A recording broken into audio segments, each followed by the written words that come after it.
بارگاہ میں جاؤ تو اپنے برتن کو خالی کر کے جاؤ.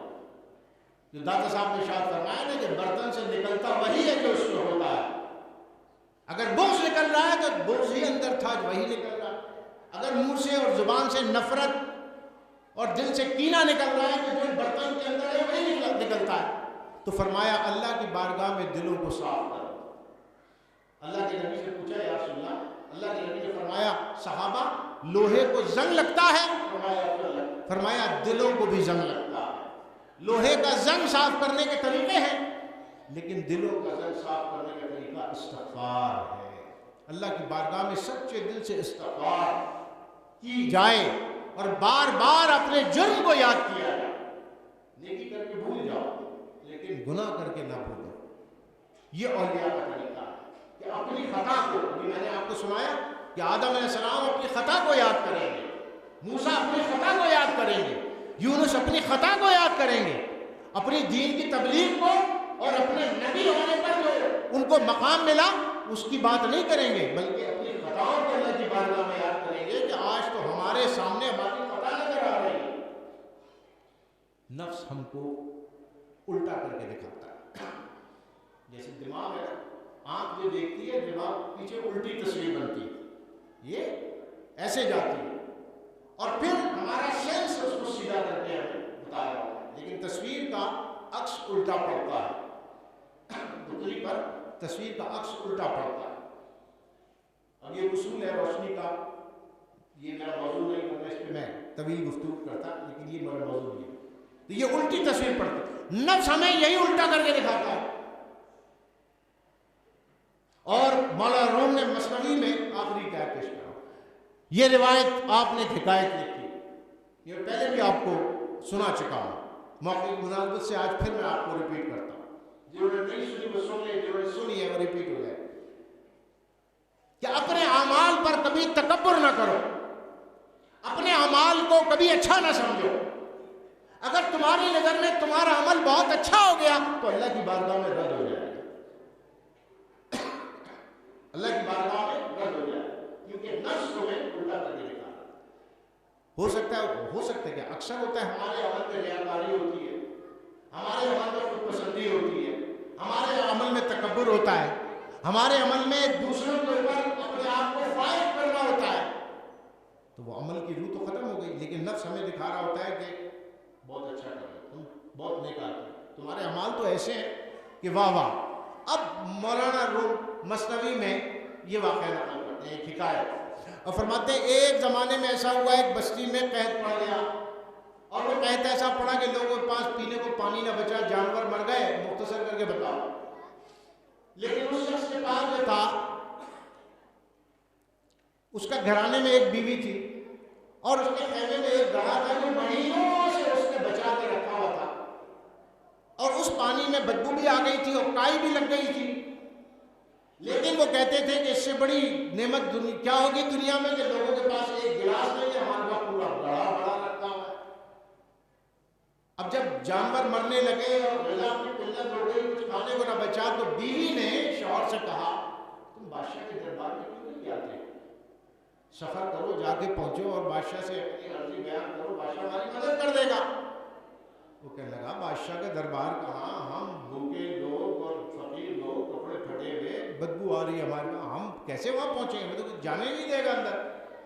اس نے کہا ایک طریقہ ہے. بیوی نے کہا کیا؟ انہوں نے کہا یہ پانی کا گھڑا ہے, یہ تو وہ چیز ہے جناب کہ ریاست میں کسی کے پاس نہیں ہوگا اتنا پانی. کہا نہیں ایسی بات نہیں ہے, بادشاہ ہے وہ. کہا نہیں. اب وہ کبھی رو کے, کبھی گا کے, کبھی ناراض ہو کے, کبھی خوش ہو کے, کبھی خوشامد کر کے, اس کا اس نے ذہن بنایا کہ یہ گڑھا ایک انمول چیز ہے جس وقت ہمارے پاس ہے, اور تم دنیا کے خوش نصیب ترین آدمی ہو کہ بادشاہ دیکھے گا تمہارے استقبال میں اٹھ کے کھڑا ہو جائے گا کہ واہ واہ یہ تو میرے خزانے میں بھی نہیں تھا, اتنا پانی آپ لے کر آ گئے. لوگوں کے پاس ایک گھوٹ نہیں ہے, آپ کے پاس اتنا بڑا گڑھا ہے. کئی دنوں میں بیوی نے اس کا ذہن بنایا کہ بھائی بہت عظیم چیز اور انمول چیز ہمارے پاس ہے, اس کی اہمیت کو جانو. تھوڑے عرصے کے بعد وہ بھی سوچنے کا ہاں بات تو صحیح کر رہی ہے میری بیوی, اس کا ذہن بنا دیا اس نے, وہ راضی ہو گیا.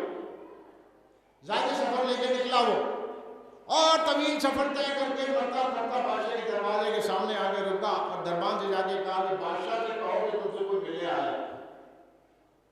اس نے کہا بادشاہ سلامت جو ہے لوگوں کو کھانا وانا بانٹتے ہیں، بیٹھ جاؤ جب دربار کھلے گا۔ نہیں نہیں، بادشاہ کے لیے تحفہ لایا۔ اس نے اوپر سے نیچے تک دیکھا، اس نے کہا شکل تو ایسی نہیں لگتی تمہاری کہ بادشاہ کے لیے تحفہ لائے، تمہارے پاس تو اپنے پاس کپڑے نہیں ہے پہننے کے، پھٹے پرانے کپڑے پہنے ہوئے۔ اس نے کہا میاں دماغ صحیح ہے، بادشاہ کے لیے آپ تحفہ لائے؟ اس نے کہا ہاں بھائی جاؤ جا کے بلاؤ، اور ایسا تحفہ ہے کہ کیا بادشاہ کے خزانوں میں ہوگا وہ تحفہ جو میں لے کر آیا۔ وہ پھر بڑا حیران ہوا۔ اس نے کہا جان کی امان پانا، بڑی بڑی باتیں کر رہے ہو، گستاخی نہ کر بیٹھنا بادشاہ کی۔ اس نے کہا جاؤ جا کے بتاؤ، تمہیں بھی پتہ نہیں ہے کہ میں کیا لے کر آیا ہوں۔ بادشاہ بھی حیران ہو جائے گا۔ اچھا بھائی وہ گیا، جا کے بادشاہ کو بتایا، وزیر نے پوچھا کون بتایا؟ حضور ایسے ایسے ایک شخص آیا، کپڑے کا بلا ہوا ہے اس کے کچھ، اور کہہ رہا ہے ایسا انمول تحفہ ہے کہ بادشاہ کے خزانے میں بھی نہ ہوگا۔ بادشاہ کو بتایا، بادشاہ بڑا حیران ہوا، اپنے مشیروں سے پوچھا، خزانچی سے پوچھا کہ ہمارے خزانے میں کس چیز کی کمی ہے؟ اس نے بادشاہ سلامت کوئی بات نہیں، ہیرے جواہرات، سونا چاندی، کنیزیں، مال غلہ، سب کچھ آپ کے خزانے میں۔ بڑی مشاورت کے بعد سب حیران ہو گئے۔ انہوں نے کہا بھائی بلانا پڑے گا اس آدمی کو جو دعویٰ کر رہا ہے۔ بلایا بھائی، اب جب سب بلایا تو سارے لوگوں کی نظریں دربار میں جو ہے اس شخص کی طرف، بادشاہ بھی حیرت سے دیکھے اس کو، اس کی حالت دیکھے، لوگوں میں کانا پھوسی شروع ہو گئی۔ دیکھنے میں تو فقیر لگتا ہے، یہ تو پھٹے پرانے کپڑے پہنا۔ خیر جی بادشاہ سلامت کے سامنے پیش ہوا، اور اس نے پہلے اپنی رودات سنائی۔ بادشاہ سلامت مر گئے، کھپ گئے، جانور مر گئے، ہم مر گئے، اللہ ختم ہو گیا، پانی بارش رک گئی، یہ ہو گیا، لیکن میں آپ کے لیے ایسا تحفہ لایا ہوں، بادشاہ سلامت کی مدد کرے، یہ تحفہ میری طرف سے، ایسا تحفہ آپ کے خزانوں میں بھی نہیں ہوگا۔ وزیر نے کہا حد ادب، بادشاہ سے بات کر رہے ہو، کیا بات ہے؟ بادشاہ سے کہہ رہے ہو کہ آپ کے خزانے میں نہیں ہوگا۔ بادشاہ نے کہا بھی ٹھہر جاؤ، آپ قریب آؤ، قریب بلایا، اس کو بھی دکھاؤ کیا ہے۔ اب وزیر وہ بھی سارے قریب ہو گئے، مشیر وہ بھی جھک کے دیکھنے لگے۔ جیسے کپڑا ہٹایا تو بدبو کا بھٹکا نکلا، کائی لگا ہوا گندا پانی تھا، کئی مہینوں سے جمع کیا ہوا، جو مٹکے میں بدبودار ہو گیا تھا، کائی لگ گئی تھی، اس کو مخمل کا کپڑا شاپا چڑھا بڑھا کے لے کر آ گیا تھا وہ۔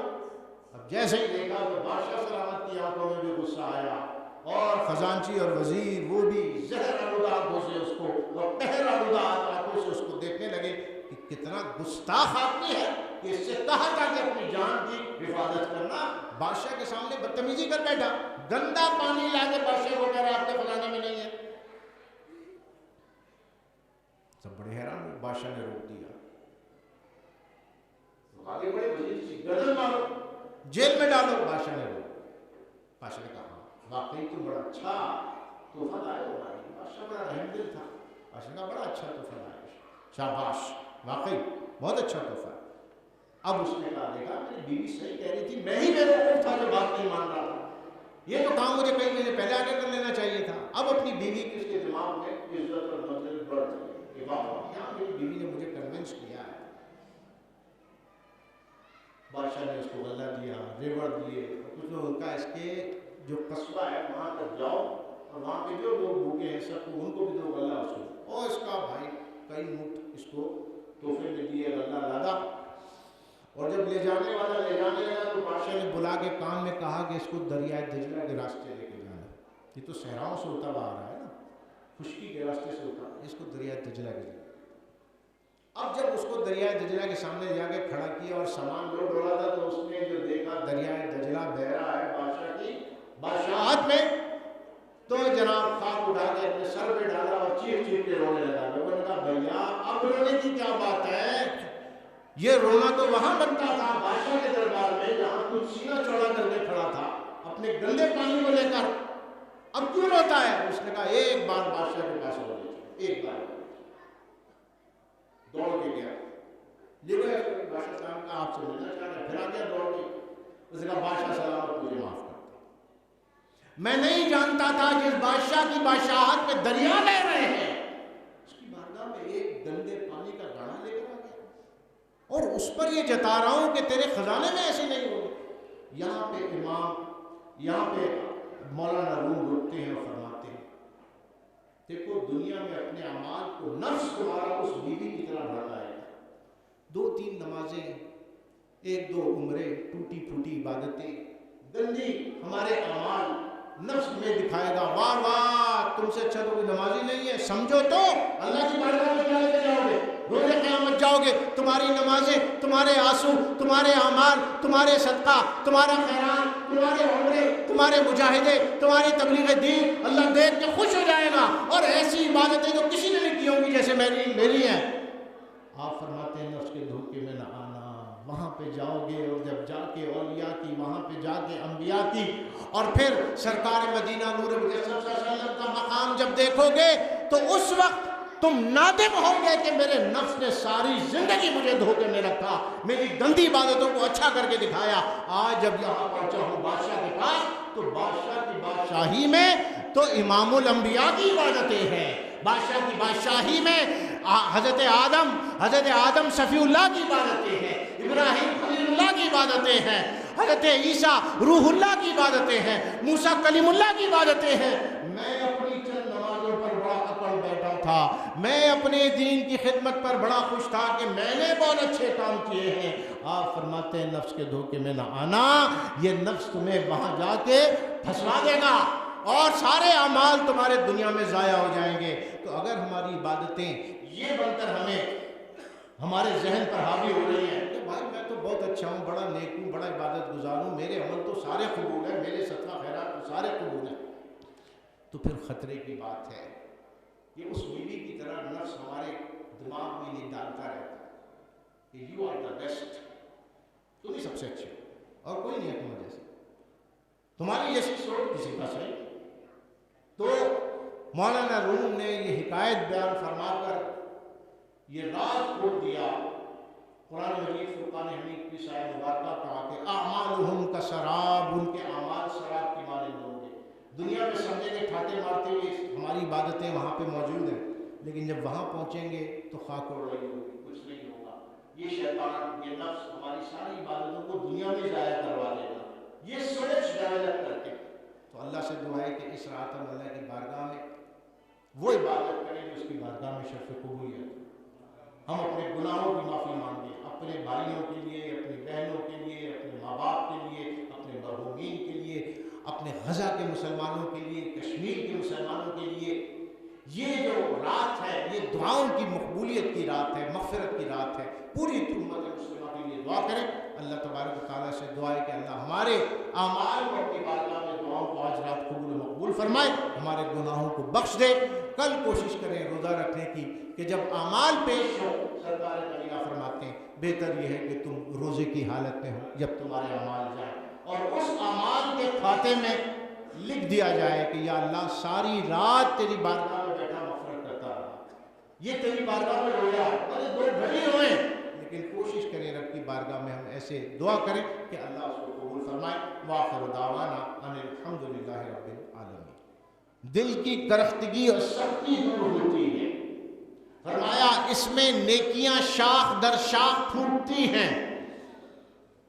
یہ دل کی زمین کو نرم کر کے نیکی کے بیج بونے کا مہینہ ہے، کیونکہ آگے 15 دن کے بعد رحمت کی بارش شروع ہو رہی ہے.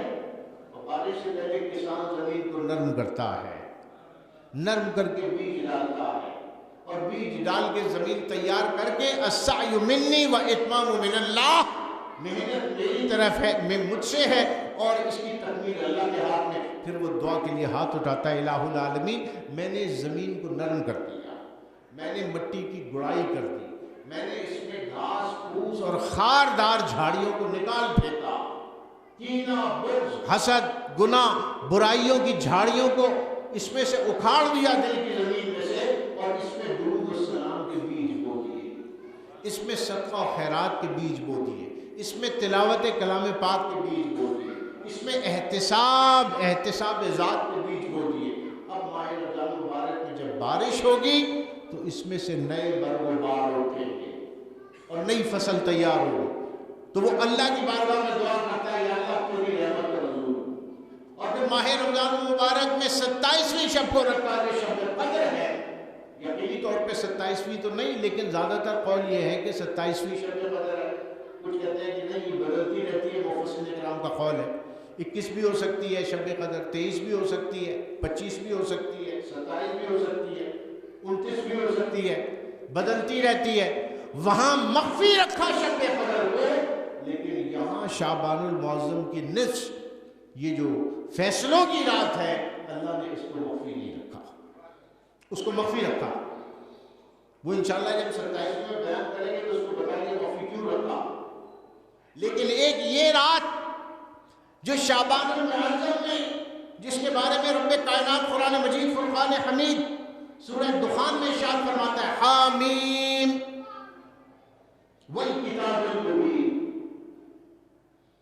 قسم ہے اس کھلی کتاب کی، انا انزلناہ فی لیلۃ مبارکۃ انا کنا منذرین. رب فرماتا ہے یہ روشن کتاب، انا انزلناہ، بے شک ہم نے اسے نازل کیا، یعنی قرآن مجید فرقان حمید کو. کب؟ فی لیلۃ مبارکہ، لیلۃ المبارکہ کو، جس کو ہم شب براءت کہہ دیتے ہیں، کیونکہ براءت کے معنی ہے نجات حاصل کرنا، خلاصی پا لینا. کیونکہ اس رات بخششیں کی جاتی ہیں تو اس کو براءت کہہ دیتے ہیں، نجات کی رات. عرب میں اس کو لیلۃ المبارکہ کہا جاتا ہے، جو قرآن میں اس کا نام آیا. تو مفسرین کرام فرماتے اللہ تبارک و تعالیٰ نے فرمایا کہ ہم نے قرآن مجید فرقان حمید کو شعبان کی 15ویں شب اس پہ نازل کیا. اور اس کی تخصیص کیسے ہوئی؟ اب قرآن ہے نا، قرآن کو کیسے سمجھے گیا؟ سب سے پہلے قرآن کو سمجھنے کا اصول یہ ہے کہ تفسیر القرآن بالقرآن، قرآن کی تفسیر قرآن سے ہو. اگر وہاں پہ بات کلیئر نہیں کی جا رہی قرآن میں کوئی، تو تفسیر قرآن بالحدیث، اللہ کے نبی کے قول سے قرآن کی تفسیر کی جائے. سب سے افضل تفسیر جو ہے قرآن سے قرآن کی تفسیر. دوسرے نمبر پر سب سے افضل تفسیر قرآن کی تفسیر اللہ کے نبی کے قول سے. اللہ کے نبی جب کھول کر بیان فرما دے وہ سب سے افضل تفسیر ہوگی. ایسا ہی ہوگا. اب آج کا مولوی کہے اس سے مراد یہ نہیں ہے وہ نہیں ہے. آپ یہ بتائیں مولوی کی مانیں گے یا اللہ کے نبی کی مانیں گے؟ اللہ کے نبی کی مانیں گے. اللہ کے نبی نے فرمایا. اچھا کون کون سی حدیث کی کتابوں میں فرمایا؟ ترمذی میں صحاح شامل، صحیح حدیث میں صحاح کی حدیث ہے اس میں بھی شامل. ابن ماجہ نے، بہقی نے. راوی کون؟ حضرت عائشہ صدیقہ رضی اللہ تعالی عنہا، ثقہ راوی. دوسرے راوی کون؟ حضرت علی کرم اللہ وجل کریم، ثقہ راوی. تیسرے کون؟ حضرت عبداللہ ابن عباس، ملکین کے نام بھی. 40 محققین نے ثابت کیا 40 احادیث کی کتابوں سے کہ لیلۃ المبارکہ سے مراد 15ویں نصف شعبان ہے. اب آج کا کوئی مولوی کہ نہیں اس سے مراد یہ نہیں ہے، تو آپ بتائیں کس کی مانیں گے؟ آپ ان کی مانیں گے جو صحابہ کرام ہیں، ان کی مانیں گے جو اللہ کے نبی نے ارشاد فرمایا. فرمایا رب نے کہ ہم نے اس کلام کو نازل کیا لیلۃ المبارکہ. اس لیلۃ المبارکہ میں یعنی لوح محفوظ سے آسمان دنیا پر اس کا نزول ہو گیا، اور آسمان دنیا سے شب قدر میں شروع ہوا اور 23.5 سال کے عرصے تک اس کا نزول ہوتا رہا. ماہ رمضان مبارک میں شروع ہوا اور ماہ رمضان مبارک کی شب قدر میں اس کا نزول قلب مصطفی پر مکمل ہو گیا. جو تطبیق ہو گئی کہ شب قدر میں بھی جو کہا نا انا انزلناہ فی لیلۃ القدر. کچھ مفسرین نے کہا یہاں لیلۃ المبارکہ سے مراد لیلۃ القدر ہی ہے، لیکن حدیث اب کیا بتا رہی ہے اس کو بھی دیکھیں. انہوں نے اس کو ترجیح دی، اور وہ کیا ہے؟ حضرت عائشہ صدیقہ رضی اللہ تعالیٰ عنہ ارشاد. پہلے میں آیت مکمل کروں. رب نے فرمایا ہم نے اس کتاب کو نازل کیا 15ویں شب، شعبان کی 15ویں شب، جس کو لیلۃ المبارکہ کہتے ہیں.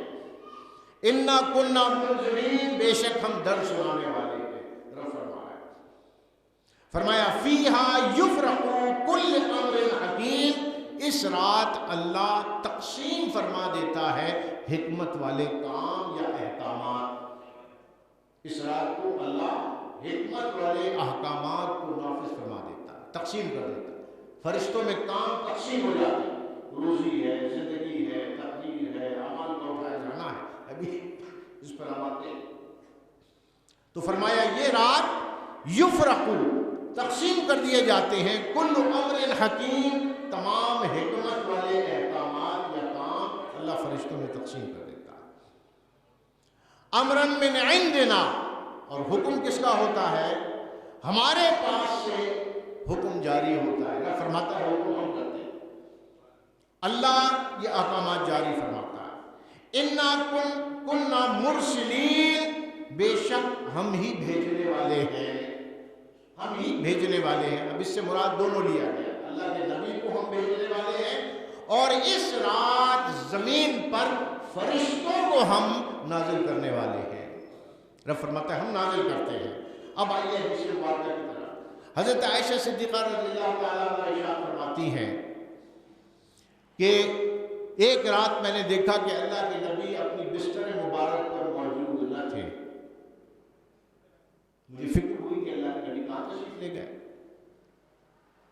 اب اس وقت جو حجرہ انور تھا، آج جہاں اللہ کے نبی سرکار دو عالم نور مجسم صلی اللہ علیہ وسلم کا روضہ انور ہے، وہی حضرت عائشہ صدیقہ رضی اللہ تعالیٰ عنہ کا حجرہ مبارکہ تھا.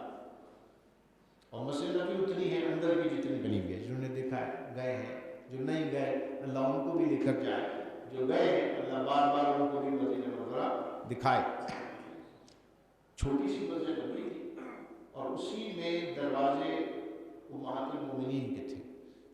اور اس رات سرکار دو عالم نور مجسم صلی اللہ علیہ وسلم حضرت عائشہ صدیقہ رضی اللہ تعالیٰ عنہ کے حجرہ انور میں تھے.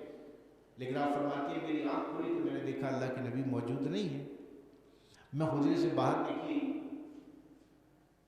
تلاش کیا. کیسے تلاش کیا؟ فرماتی ہے جس جس راستے سے اللہ کے نبی کی خوشبو آتی گئی وہاں وہاں میرے قدم بڑھتے چلے گئے. یعنی اللہ کے نبی جس راہ سے گزر جاتے تھے وہ راہ کافی دیر تک مہکتی رہتی تھی. ذات مصطفیٰ کی بات کیا ہے کہ آپ جس راہ سے گزرتے وہ راہ مہک جاتی اور لوگ سمجھ جاتے کہ یہاں سے محمد رسول اللہ گزرے ہیں. اب رات کا وقت تھا، سب سو رہے تھے. 14ویں کا چاند تھا، 15ویں کی رات تھی. آپ فرماتی ہے جہاں جہاں مجھے خوشبو رسول لے کر گئی میں وہاں وہاں چلتی رہی اور میں پہنچ گئی بقی شریف میں، جنت البقی مدینہ منورہ کا وہ عزت والا اور مقام والا قبرستان کہ اللہ کے نبی نے جس کے بارے میں ارشاد فرمایا جس سے ہو سکے وہ مدینے میں مرے، جس سے ہو سکے وہ مدینے میں مرے اور جنت البقی میں دفن ہو. کیونکہ سب سے پہلے میرے بعد جن کو اٹھایا جائے گا جنت البقی کے ہیں مرحومین، اور جو یہاں دفنایا گیا اللہ تبارک و تعالیٰ اس کی مغفرت فرما دے گا. وہ مغفور ہے، وہ مغفور ہے. تو فرمایا حضرت عائشہ صدیقہ رضی اللہ تعالیٰ عنہا نے کہ میں جب پہنچی تو میں نے دیکھا اللہ کے نبی صلی اللہ تعالیٰ علیہ وسلم جنت البقی میں ہیں اور دعا فرما رہے ہیں. آپ کے ہاتھ اٹھے ہیں دست مبارک اور نگاہ آپ کی آسمان پر. حضرت عائشہ صدیقہ رضی اللہ تعالیٰ عنہ پر نظر پڑی تو اللہ کے نبی نے ارشاد فرمایا عائشہ تم کیا سمجھتی ہو اللہ اور اس کا رسول تمہارے حق میں کوئی کمی فرمائے گا؟ فرمایا یا رسول اللہ میں تو آپ کو ڈھونڈنے کے لیے نکلی. یعنی دل میں جو بات ہوتی ہے نبی وہ بھی جان لیتا ہے. حضرت عائشہ صدیقہ نے کچھ کہا نہیں تھا، فقط دیکھ رہی تھی کھڑے، لیکن اللہ کے نبی نے حضرت عائشہ صدیقہ رضی اللہ تعالیٰ عنہا کے دل میں جو بات تھی اس کو کہنے سے پہلے بیان فرما دیا. یہ بھی پتہ چلا کہ نبی دلوں کا حال بھی جانتا ہے.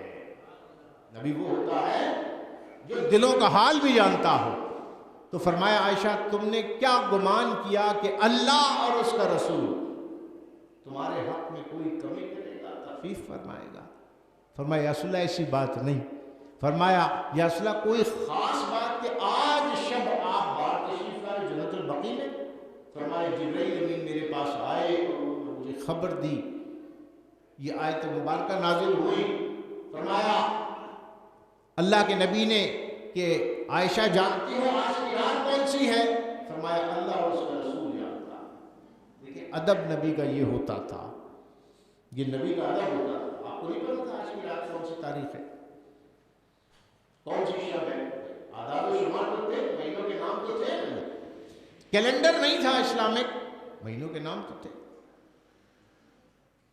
حضرت عمر بن خطاب رضی اللہ عنہ کے دور میں اسلامک کیلنڈر کا اجرا ہوا، لیکن دن مہینہ تو پتا ہوتا تھا کون سا دن ہے کون سا مہینہ ہے۔ آپ سوچیں جب اللہ کے نبی سرکار دو عالم نور مجسم صلی اللہ علیہ وسلم نے خطبہ حجت الوداع دیا تو صحابہ سے پوچھا صحابہ آج کون سا دن ہے؟ صحابہ کو پتا تھا آج کون سا دن ہے۔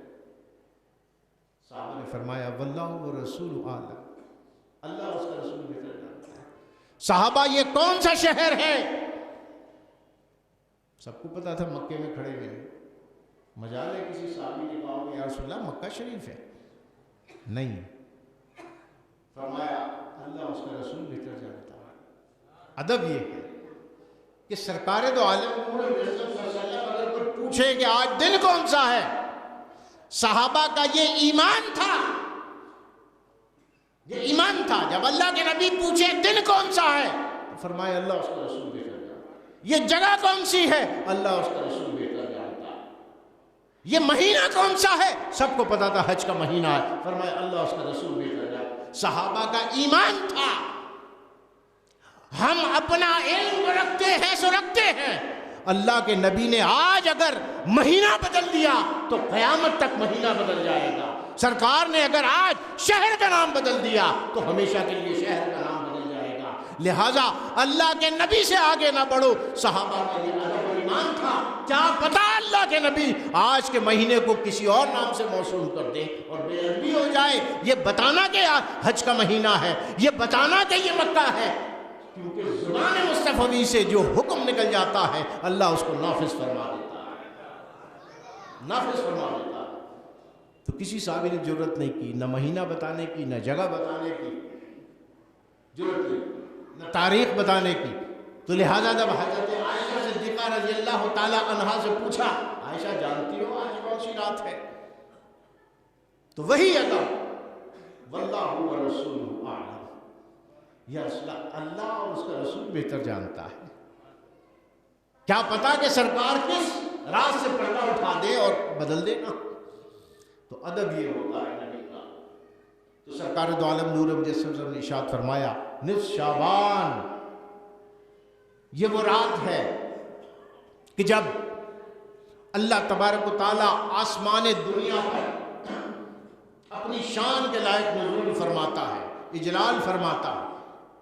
یعنی آج کی رات نصف شعبان المعظم کی رات اللہ کے نبی سرکار دو عالم نور مجسم نے ارشاد فرمایا، ترمذی شریف کی روایت اور راوی کون؟ حضرت عائشہ صدیقہ رضی اللہ تعالی، فرمایا کہ رب کائنات آج کی رات آسمان دنیا پر اجلال فرماتا ہے اور فرشتے ندا کرتے ہیں ہے کوئی رب سے مانگنے والا جس کو رب عطا کرے، ہے کوئی مغفرت طلب کرنے والا رب جس کو بخش دے، ہے کوئی رزق مانگنے والا جس کو رب رزق عطا فرمائے۔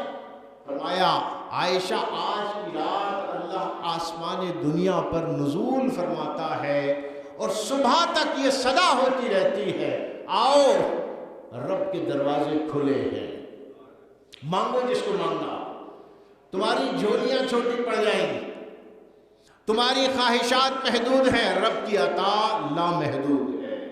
فرمایا ہے کوئی مانگنے والا، سب کے دروازے بند ہو جاتے ہیں، رات کو وزیر اعظم کو بھی بند ہو جاتا ہے، صدر کو بھی بند ہو جاتا ہے، سب کے دروازے بند ہو جاتے ہیں، لیکن رب کائنات کے دروازے کھلے رہتے ہیں۔ بالخصوص آج کی رات فرمایا اللہ آسمان دنیا پر اجلال فرماتا ہے اور صبح تک کی نگاہ ہوتی ہے۔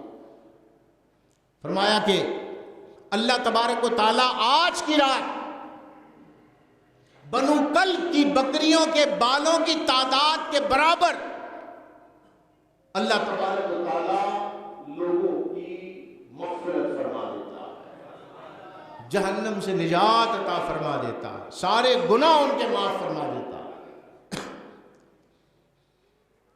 کس تعداد کے برابر؟ بنو کلب کی بکریوں کے بالوں کی تعداد کے برابر۔ بنو کلب ایک قبیلہ تھا جس کے پاس کثرت سے بکریاں تھیں۔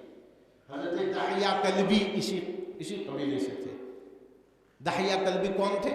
حضرت دحیہ کلبی رضی اللہ عنہ وہ تھے کہ جن کی شکل و صورت محمد رسول اللہ صلی اللہ علیہ وسلم سے ملتی جلتی تھی، اور جبرائیل امین جب بھی اللہ کے نبی سے انسانی شکل و صورت میں آگے بات کرتے تو وہ دحیہ کلبی کی شکل و صورت میں تشریف لاتے۔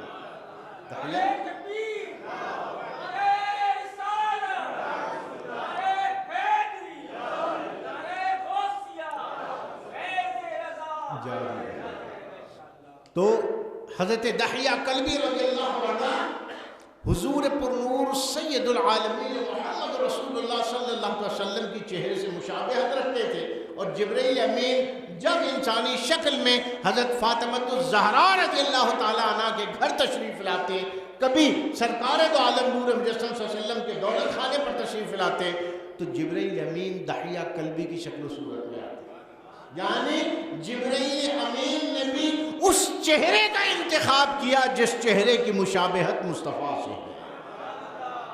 جبرائیل امین سے کہ نبی سے محبت جو ہے، آپ یہ دیکھیں تو خیر دحیہ کلبی، کلب کے معنی ہے کتا، عربی میں کلب کتے کو کہتے ہیں۔ اب اس میں ایک وجہ تسمیہ بنو کلب یوں بھی ہو سکتی ہے کہ کثرت سے بکریاں تھیں، اور بکریوں کو ہٹانے اور بکریوں کو چرانے کے لیے ان کے پاس کثیر تعداد میں کتے تھے جو رکھے جاتے ہیں بکریوں بھیڑوں کے ساتھ ٹرین کیے ہوئے کتے، تو ایک یہ بھی وجہ تسمیہ ہو سکتی ہے۔ تو فرمایا اللہ تبارک و تعالیٰ بنو کلب کی بکریاں عرب میں مشہور تھے کہ سب سے زیادہ بکریاں ان کے پاس، اور ان کے بال بہت ہوتے تھے۔ اب ایک بکری کے بال کوئی نہیں گن سکتا جناب کہ کتنے بال ہوتے ہیں، اور یہاں بھی تعداد کی کثرت کی طرف اشارہ ہے، یعنی بے شمار اللہ تبارک و تعالیٰ مغفرت فرماتا ہے، بے شمار گناہگاروں کے گناہوں کو معاف فرما دیتا ہے، جن پر جہنم واجب ہو گئی جہنم سے نجات دے دیتا ہے، اور جن مرحومین کے لیے آپ دعا کرتے ہیں، فاتحہ دلاتے ہیں۔ آج کے دن فاتحہ ہوتی ہے ہمارے مرحومین کی فاتحہ ہوتی ہے۔ بہرحال یہ کہنا غلط ہے کہ مرحومین کی عید ہوتی ہے، یہ تو لوگوں نے وہی بات بنا لی ہے، لیکن ایصال ثواب۔ اب دیکھیں نبی کریم صلی اللہ علیہ وسلم قبرستان تشریف لے گئے، بقی شریف، حضرت عائشہ صدیقہ رضی اللہ تعالیٰ عنہ روایت فرما رہی ہیں ترمذی میں، کہاں تشریف لے کر گئے رات کو؟ بقی شریف میں۔ تو بتائیے کہ نبی کا اس رات قبرستان جانا ثابت نہیں ہوا، پھر آپ کیوں روکتے ہیں قبرستان کا جائے؟ تو ویسے بھی جانے کا حکم ہے کہ قبرستان جایا کرو، یہ تمہیں موت کی یاد دلاتا ہے۔ قبرستان کا جانا انسان کو موت کی یاد دلاتا ہے، اس کے دل کو نرم کرتا ہے کہ کل مجھے بھی یہی قبر میں آنا ہے، اسی مٹی کے نیچے میں بھی پڑا ہوا ہوں گا۔ تو اس رات کو قبرستان جانا نبی کریم صلی اللہ علیہ وسلم کی سنت سے ثابت ہوا کہ نبی کریم صلی اللہ علیہ وسلم 15 شعبان کی رات جنت البقیع میں تشریف لے گئے، اور مرحومین بقی شریف کے لیے دعا فرمائی۔ تو مرحومین کے لیے دعا کرنا بھی ثابت ہو گیا کہ اللہ کے نبی نے دعا کی۔ تو اس رات ایصال ثواب ہوتا ہے، اور مرحومین بالخصوص ایسی راتوں میں، ویسے تو ہر جمعرات کو مرحومین کی ارواح آتی ہیں گھروں پر اور آ کے ندا کرتی ہیں۔ امام جلال الدین سیوطی نے شرح الصدور میں اور امام قلیوبی نے اپنی کتاب القلیوبی میں نقل فرمائی یہ روایت کہ مرحومین کی جو ارواح ہیں وہ اپنے گھر جن پر عذاب نہیں ہو رہا ہوتا ان کو ان کے گھر جانے کی اجازت ہوتی ہے تاکہ اپنے گھر والوں کو دیکھیں، اگر کچھ ایصال نہیں کیا ہوتا تو وہ ندا کرتی ہیں کہ ہے کوئی ہمیں کچھ ایصال کرنے والا۔ آپ یہاں جس چیز پر فاتحہ دلاتے ہیں، لوگوں کو کھلاتے ہیں یا ان کے نام پر نظر و نیاز کرتے ہیں، ایک روایت کے مطابق وہی چیز اللہ ان کو وہاں ان کی قبروں میں رزق کے طور پر پہنچا دیتا ہے، فرشتوں کے ذریعے پہنچا دی جاتی ہیں وہ چیزیں۔ امام قلیوبی نے بہت ساری روایات کو جمع کیا ہے، کیونکہ میرا موضوع یہ نہیں ہے تو میں اس کی طوالت کی وجہ سے اس طرف نہیں جاؤں گا۔ تو مرحومین کے لیے ایصال ثواب ہوتا ہے، قبرستان جاتے ہیں، زیارت قبور کرتے ہیں، فاتحہ خوانی ہوتی ہے۔ اب وہاں پہ اگر بتیاں جلانا، شمع جلانا یہ نہیں کرنا چاہیے، یہ منع ہے شریعت۔ آگ جلانے والے کام کہ اگر بتی قبر کے اوپر جلا کے رکھ دی، کوئی تیل کا چراغ وہ جلا کے قبر پہ رکھ دیا۔ پہلے کے لوگ یہ کرتے تھے روشنی کے لیے، قبر کے اوپر رکھنا منع ہے۔ اب تو ماشاءاللہ لائٹیں وائٹیں لگی ہوئی ہوتی ہیں، تو لہٰذا اگر بتی لگانا قبر کے اوپر اور قبر کے اوپر چراغ رکھ کے جلانا یہ منع ہے، شریعت نے اس کو منع کیا۔ آگ سے دور رکھو۔ سرکار دو عالم حضور صلی اللہ علیہ وسلم نے ارشاد فرمایا، مردے کی قبر پر اگر تم پیر رکھتے ہو تو اس کو ایسے ہی تکلیف ہوتی ہے جیسے کسی جو حالت حیات جب وہ زندہ ہو اور اس کے پیر پر تم چڑھ جاؤ، جیسے اس کو تکلیف ہوتی ہے ویسے قبر میں بھی اس کو تکلیف ہوتی ہے۔ آگ والی چیز کو قبر کے قریب لے جانا منع ہے۔ تو لوگ جاتے ہیں، جا کے فاتحہ خوانی کرتے ہیں، پھول پتیاں ڈال دیتے ہیں، کیونکہ اللہ کے نبی نے شاخ توڑ کے ڈالی اور فرمایا جب تک یہ ہری رہے گی اللہ کی تسبیح کرتے ہیں۔ یہ بھی اللہ کے نبی نے ہمیں بتا دیا نا، غیب کی خبر دینے والے نبی نے ہمیں بتا دیا، ورنہ ہمیں کیا پتا تھا۔ انسان تو سمجھتا ہے کہ ٹہنی اگر درخت سے ٹوٹی تو ختم ہو گئی، لیکن اللہ کے نبی سرکار دو عالم نور مجسم صلی اللہ تعالی وسلم کی سماعت پہ لاکھوں سلام۔ اللہ کے نبی ارشاد فرماتے ہیں جو چیز، جو پتھر، جو کنکر، جو لکڑی، جو درخت، جو پتا، جو پھل، جو پرندہ، حتیٰ کہ سورج اور چاند جب اللہ کی تسبیح پیش کرتے ہیں تو ان کو میں اپنے کانوں سے سن رہا ہوتا ہوں۔ نبی کا مقام یہ کہ نبی اس تسبیح کو اپنے گوش مبارک سے سن رہے ہوتے ہیں۔ فرمایا جب سورج سجدہ ریز ہوتا ہے اللہ کی بارگاہ میں، روز جب غروب ہو کے سجدہ کرتا ہے، میں اس سجدے کو دیکھ بھی رہا ہوتا ہوں اور سجدے کی آواز کو اپنے کانوں سے سن بھی رہا ہوتا ہوں۔ غیب دار رسول تو وہ پھول پتیاں ڈال دیتے ہیں، یہ ڈالی جا سکتی ہیں، لیکن اس میں اسراف نہ کریں کہ ہزاروں روپے کی پھول پتیاں لے جا کے ڈال دی، میں کسی غریب کو کھانا کھلا دو، اس مرحوم کی طرف سے ایصال ثواب کر دو آپ، تو اس میں اسراف منع ہے۔ تو اس رات کیا ہوتا ہے؟ اس رات مرحومین انتظار میں ہوتے ہیں کہ ان کے چاہنے والے ان کے نام پر فاتحہ کریں، لوگوں کو کھانا کھلائیں، پڑھ کے ایصال ثواب کریں آ کے ہماری، کیونکہ قبر پر جب بندہ جاتا ہے تو آدھی ملاقات ہو جاتی ہے، وہ کہ ہم ان کو دیکھ نہیں رہے ہوتے اور سن نہیں رہے ہوتے، وہ ہمارے سلام کا جواب بھی دے رہے ہوتے ہیں اور ہمیں دیکھ بھی رہے ہوتے ہیں۔ اور یہ بھی اللہ کے نبی نے ہمیں بتایا۔ قبر کی خبریں رکھنے والے بھی اللہ کے نبی ہیں، زمین کی خبریں رکھنے والے بھی اللہ کے نبی ہیں، اور آسمان کی خبریں رکھنے والے بھی اللہ کے نبی ہیں۔ تو فرمایا کہ مردہ تمہیں جانتا بھی ہے، پہچانتا بھی ہے، اور جب اپنے کسی عزیز مردے کو دفن کرو تو اتنی دیر قبر پہ بیٹھے رہو کہ جتنی دیر میں ایک اونٹ کو ذبح کر دیا جاتا ہے اور اس کی بوٹیاں بنا دی جاتی ہیں۔ فرمایا رسول اللہ وجہ، فرمایا کہ جب قبر میں مردے کو ڈالتے ہو تو مردے کو قبر سے وحشت ہوتی ہے، اور جب تم اس کے پاس بیٹھے رہتے ہو تو اس کا دل، اس کی وحشت کم ہوتی ہے، اس کی وحشت تمہارے بیٹھنے سے کم ہوتی ہے۔ لہذا جب کوئی اپنے عزیز کی قبر پہ جاتا ہے تو اس کو خوشی ہوتی ہے، اس کو خوشی ہوتی ہے، عذاب نہ بھی ہو رہا ہو تو وہ ملاقات کرتا ہے، وہ خوشی ہوتی ہے، سلام کا جواب دیتا ہے، وہ پہچان رہا ہوتا ہے۔ لہٰذا اس رات کو ایصال ثواب ہم کرتے ہیں۔ کہتے جی حلوے بنا لیے، یہ بنا لیے، یہ کہاں سے ثابت، وہ کہاں سے ثابت؟ تو ثابت کچھ نہیں، جو شیرینی یا جس چیز پر فاتحہ ہو دی جا سکتی، ضروری نہیں حلوے بنا، اگر حلوے بنا رہے تو وہ بھی بنا لیں۔ حلویات عربی میں مٹھائی کو کہتے ہیں، اور اگر یہ ناجائز ہے تو آپ 27ویں شب میں ختم قرآن پہ تو ہر مسجد میں بٹ رہی ہوتی ہے مٹھائی، عربی میں کہیں گے تو وہ بھی حلوہ، عربی میں اگر آپ کہیں تو حلویات عربی میں مٹھائیوں کو کہتے ہیں۔ تو لہذا جائز چیز اور اس پر فاتحہ کر کے کھلا دینا، مردوں تک وہ چیز پہنچتی ہے۔ مرحومین کو اللہ تشت میں رکھ کے فرشتوں کے ذریعے ان کی قبروں میں یہ دسترخوان پیش کرتا ہے، اور جب پوچھتے الہ العالمین یہ کرم، فرماتا ہے رب کائنات فرشتوں فرشتے خبر دیتے ہیں یہ تمہارے لوگوں نے دنیا میں تمہارے نام پر کھلایا تھا تو اللہ آج وہی چیز تمہیں یاد دلا رہا، وہی چیز یاد دلا رہا۔ تو فرمایا عائشہ یہ وہ رات ہے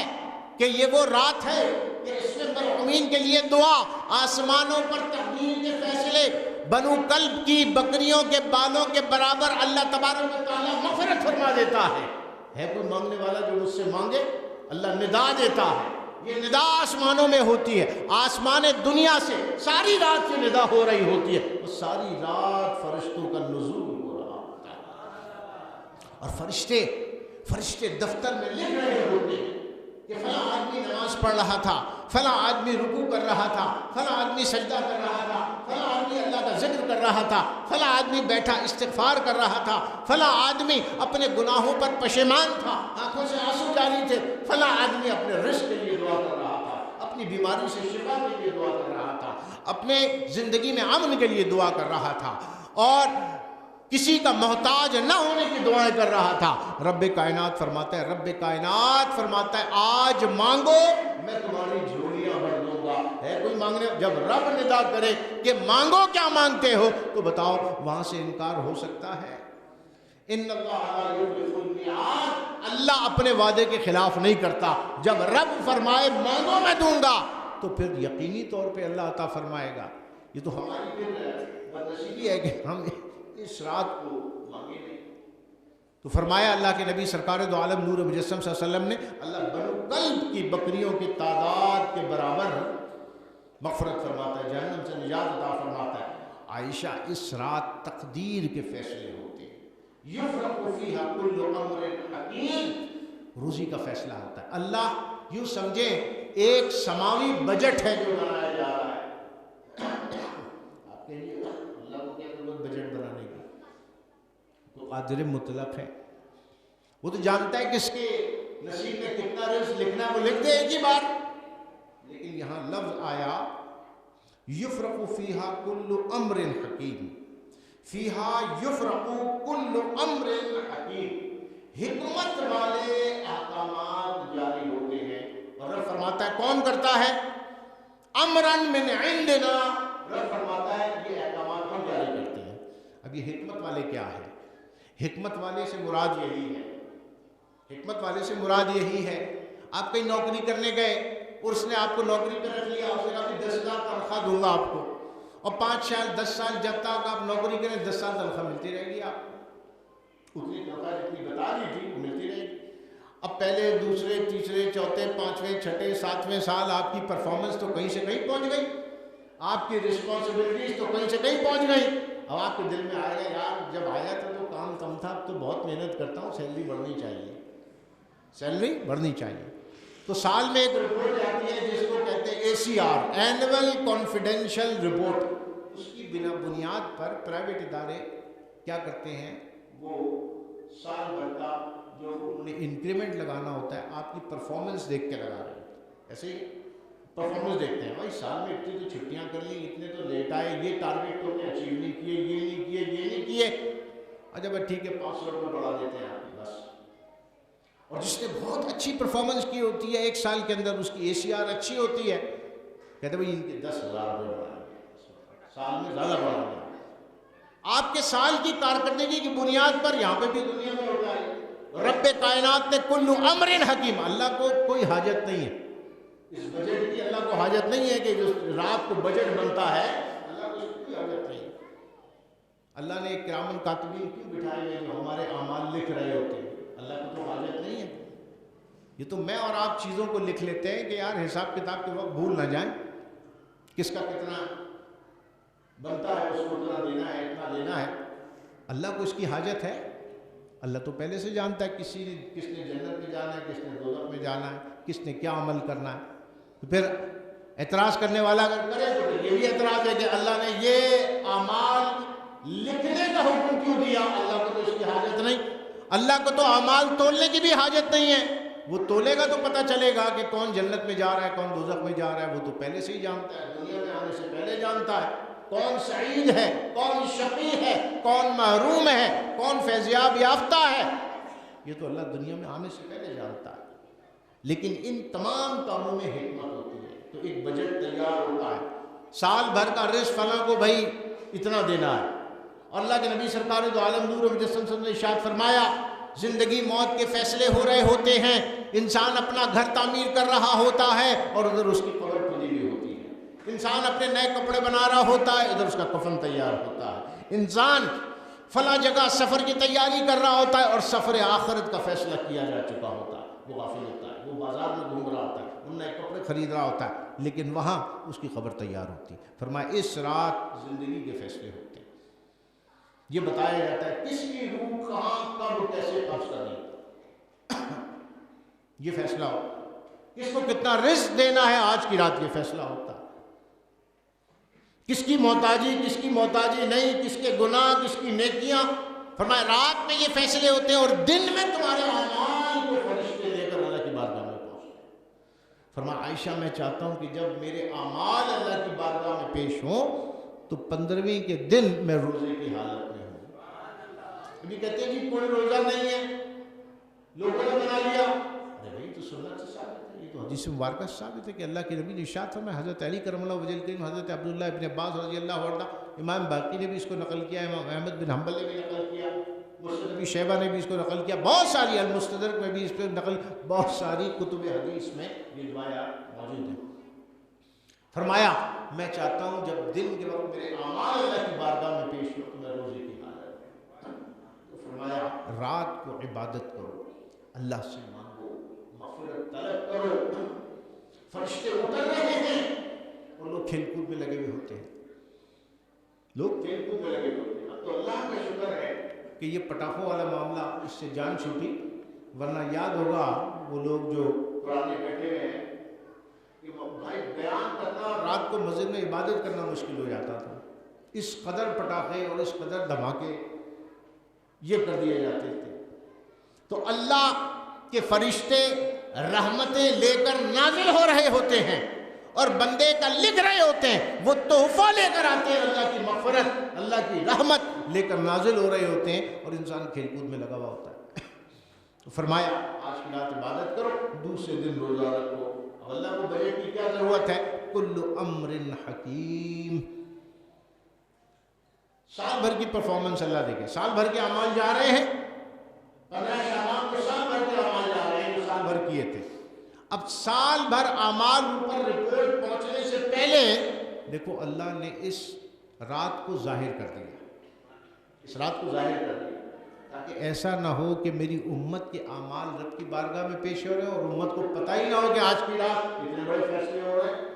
تو اللہ اور اس کے حبیب نے اس رات کو ظاہر فرما دیا، ظاہر فرما دیا. شب قدر کو مخفی کیوں رکھا؟ اس رات کو ظاہر کرنے میں حکمت یہ تھی کہ جب زندگی کا فیصلہ ہو رہا ہے، جب رزق کے فیصلے ہو رہے ہیں، جب اعمال کا حساب کتاب اور اعمال نامے پیش کیے جا رہے ہیں، تو میرا امتی غافل نہ رہے. غیب بتانے والے رسول نے بتا دیا کہ آج کی رات جاگ کے گزارو، کچھ دیر اللہ کی عبادت کرو، کچھ دیر رب کی بارگاہ میں بیٹھو.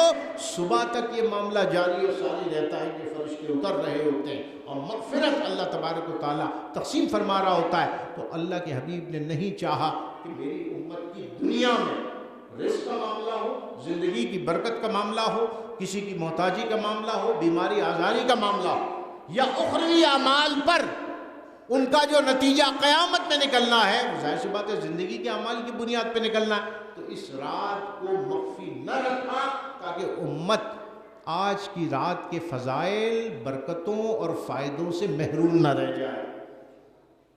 اور نسبت دی اس ماہ مبارک کو کس سے؟ اپنے آپ سے. فرمایا میرا مہینہ ہے. کیوں فرمایا؟ ایک تو وہ تھی وجہ جو میں نے بتائی، ان اللہ وملائکتہ یصلون علی النبی، وہ والی آیت اتری تھی تو وجہ. نبی نے فرمایا میرا مہینہ ہے. اس میں کیا بات ہے بھائی؟ اس میں بات یہ ہے کہ جہاں کہیں اللہ تبارک و تعالیٰ نوازنے کی بات کرتا ہے امت کی اور امت کے حساب کتاب کی بات آتی ہے، بھائی روز محشر کیا ہوگا؟ بھائی دیکھیں روز محشر یہ ہوگا کہ آدم سے عیسیٰ تک عالم انسانیت ہر نبی کے پاس جائے، وہ کہے گی اللہ کی بارگاہ میں ہماری سفارش کر دیں. اذهبوا الى غیری، اذهبوا الى غیری. آج اللہ کی بارگاہ میں کوئی نہیں بول سکتا. آج اللہ کا جلال اتنا ہے کسی کی مجال نہیں کہ اللہ کے سامنے کوئی کچھ بول سکے. ہم نبی ہیں، آدم، عیسیٰ، موسیٰ، ادریس، ابراہیم، بڑے بڑے اولو العزم انبیاء کرام ہوں گے، لیکن سب فرمائیں گے اذهبوا الى غیری. آج کا دن اللہ کی بارگاہ میں بولنے کی ضرورت نہیں ہے ہم یہ نہیں کر سکتے. ہر ایک اپنی خطا کو یاد کرے گا. ہر نبی سے کوئی نہ کوئی خطا ہوئی، گناہ نہیں کہہ رہا ہے، خطا. آدم علیہ السلام فرمائیں گے میں نے تو جنت کا پھل کھا لیا تھا، اللہ نے منع کیا تھا مجھے، آج میں کس منہ سے رب کی بارگاہ میں سوال کروں؟ مجھے تو اپنے اس خطا کے اوپر ہے کہ کہیں اس پر پکڑنا ہو جائے. آج موسیٰ علیہ السلام کو موسیٰ کہیں گے میں نے تو آدمی کو موسیٰ مارا تھا، مار گیا تھا، مجھ سے تو قتل ہو چکا، عمدن نہیں تھا لیکن خطا تو ہوئی. یونس علیہ السلام کے پاس جائیں گے، یونس علیہ السلام فرمائیں گے میں تو اللہ کی اجازت کے بغیر قوم کو چھوڑ کے چلا گیا تھا، 40 دن اللہ نے مچھلی کے پیٹ میں مجھے رکھا، اللہ کی ناراضگی تھی. آج میں رب کے سامنے کیسے بات کروں؟ مجھے تو اپنی وہ خطا یاد آ رہی ہے. کل مخلوق میں اگر کوئی ذات ہوگی کہ جس کی کوئی نہ خطا ہو، نہ نسیان ہو، نہ گناہ ہو، وہ ذات مصطفیٰ صلی اللہ علیہ وسلم.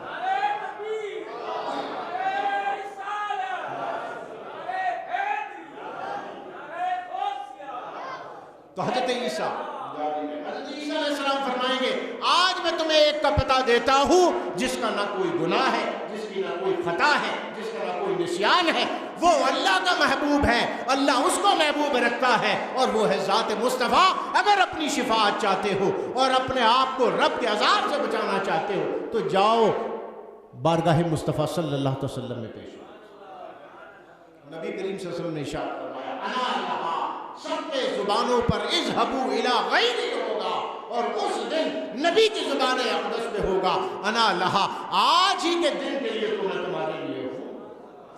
جب امت کے اعمال تولے جانے ہیں، جب امت کے جنت و دوزخ کا فیصلہ ہونا ہے، جب امتیوں کے گناہ سے پردے اٹھنے ہیں، جب اس کے جرموں کا حساب لینا ہے، جب اس کو نیکیوں کی قبولیت کے معیار کو چیک کرنا ہے، معیار کو چیک کرنا ہے، اعمال ایسے نہیں ہوتے، معیار کو چیک کیا جاتا ہے.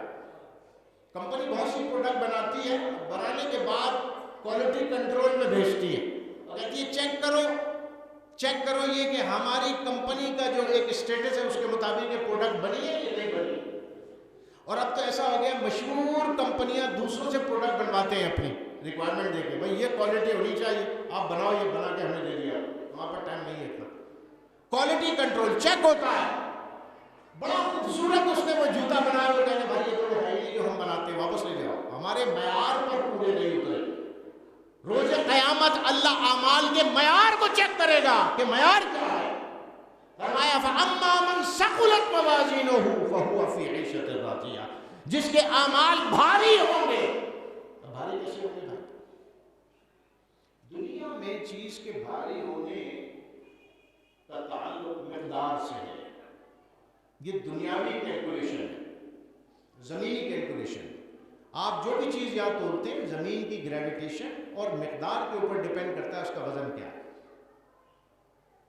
آپ زمین پر 10 kg کا ہے کوئی چیز، چاند پر لے جائیں گے آپ آدھی سے بھی کم رہ جائے گی، گریویٹی کی وجہ سے وزن گھٹ جاتا ہے. تو وزن تو کانسٹنٹ ہے ہی نہیں، یہ تو زمین کے لیے ہے.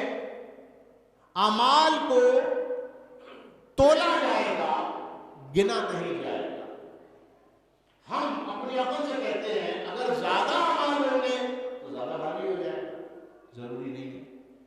یہ تو آپ دنیا کی بات، زمین کی بات کر رہے ہیں کہ زمین پر اگر کسی چیز کو زیادہ مقدار میں رکھیں گے تو بھاری ہو جائے گا، کوانٹٹی زیادہ کر دیں گے تو ویٹ بڑھ جائے گا. لیکن وہاں ایسا نہیں، وہاں دنیاوی پیمانے نہیں ہیں، وہاں پہ چیزوں کا ثقل. فَأَمَّا مَنْ ثَقُلَتْ، ثقل جس کو کہتے ہیں گریویٹیشن پاور. فَأَمَّا مَنْ ثَقُلَتْ، ثقلت کیا ہے؟ ایک میگنیٹک فورس ہے. ثقل کو کیا کہیں گے؟ فَأَمَّا مَنْ ثَقُلَتْ، جس کے عمل میں مقناطیسیت زیادہ ہوگی.